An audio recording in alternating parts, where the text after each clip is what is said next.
Bienvenue dans ce cours sur la programmation Android. On se retrouve pour le troisième épisode consacré au cycle de vie de notre application. Dans le système Android, chaque application s'exécute dans un processus séparé. Donc c'est le système Android qui s'occupe d'allouer ou de libérer des ressources et peut si besoin fermer des applications. Donc le choix de l'application qui sera fermée dépend énormément du cycle de vie dans lequel elle se trouve. Alors le cycle de vie d'une activité, se compose de 7 méthodes. Et ces méthodes correspondent à 7 états de l'activity. La première au démarrage de l'activité, de l'écran, de la fenêtre, onCreate. Alors c'est l'état à la création de l'activité et elle permet d'initialiser et de définir son layout via la méthode setContentView. La deuxième méthode, onStart, c'est une méthode appelée dès que l'activité devient visible à l'utilisateur.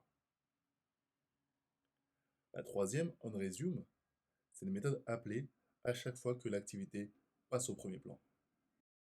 Donc, une fois que ces trois états sont passés, onCreate, onStart, onResume, on considère que l'activité est démarrée. Ensuite, pour des états liés à la pause ou à la destruction de l'activité, nous avons onPause, une pause qui est une méthode qui est appelée seulement si une autre activité passe au premier plan, mais que notre activité A euh, est partiellement visible. Par exemple, on a l'activité A qui démarre l'activité B, du coup la deuxième fenêtre, et cette deuxième fenêtre a un layout qui fait qu'elle ne prend qu'une partie de l'écran. Donc en arrière-plan, nous verrons toujours notre activité A. Ça peut être une pop-up.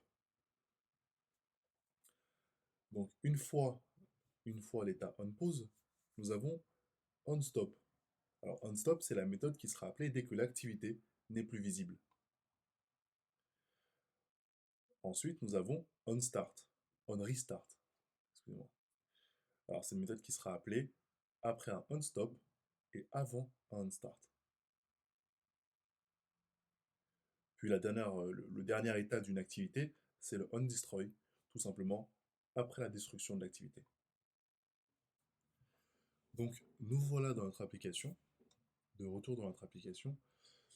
J'ai ajouté des logs sur les différents états de l'activité et on pourra voir du coup dans l'émulateur comment est géré les différents états grâce à nos logs. Je vous conseille de faire de même, de générer ces méthodes et de pouvoir vérifier par vous-même. Donc l'application est démarrée, je peux aller dans le run pour voir la console. Du coup, je peux voir que mon onCreate, onStart, onResume sont bien démarrés, et du coup, mon écran, mon activité euh, est bien affiché, est bien visible. Ensuite, si j'ouvre la stack des applications, voilà, si je regarde en bas, je peux voir que, j'enlève juste ça, du coup, en ouvrant un stack de mon application, du coup, je ne suis plus sur une activité visible. Là, même si je la vois, je peux considérer qu'elle n'est plus visible. Donc, elle passe dans le on pause, puis dans le on stop, parce qu'elle n'est plus visible par l'utilisateur. Ensuite, si je reviens sur l'application, vous voir que ça passe sur un on restart. On restart, rappelez-vous, c'est entre le on stop et le on start. Et du coup, ça passe dans le on restart, le on start, le on resume, et l'application est de nouveau visible à l'utilisateur. Et maintenant, si je quitte mon application avec le back, eh bien, je peux voir que mon activité soit on pause, on stop, puis on destroy. Du coup, voilà les différents cycles de vie de l'application Android.